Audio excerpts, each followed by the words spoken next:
नमस्ते। भागलपुर की जनता, जैसा कि आप सभी जानते हैं कि आगामी 11 नवंबर को आपका क्षेत्र का चुनाव है।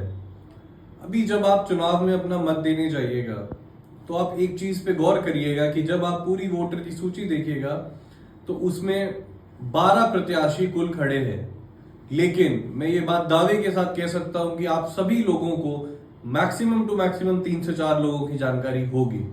कारण कि ये पूरा राजनीति और ये पूरा चुनाव सिर्फ बड़ी पार्टियों का खेल बनकर रह गया है।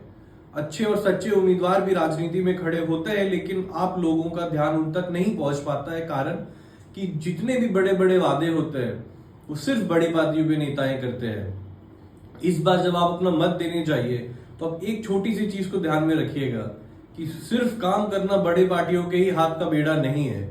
जो भी आपका रिप्रेजेंटेटिव है, जो भी आपका जनप्रतिनिधि जीत के जाता है, उसको भी उतनी ही मजबूती रहती है और उसको भी उतना ही पावर रहता है जितना एक बड़े पार्टी का कैंडिडेट अगर जीते तो उसको होता।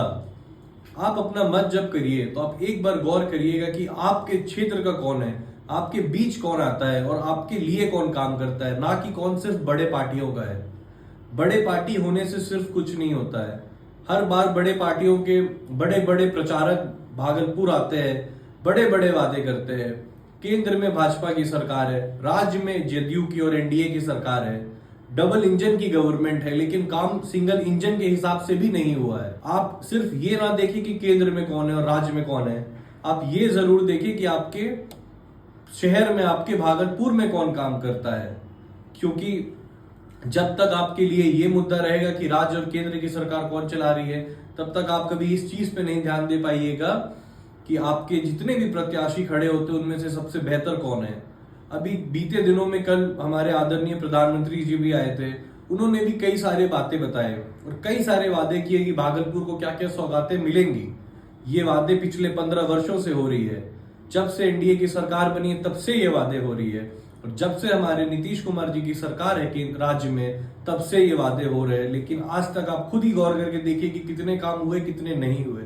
बड़े बड़े पुल बन जाना और बड़े बड़े हवाई अड्डा बन जाना से भागलपुर की मूलभूत समस्याएं खत्म नहीं होती है।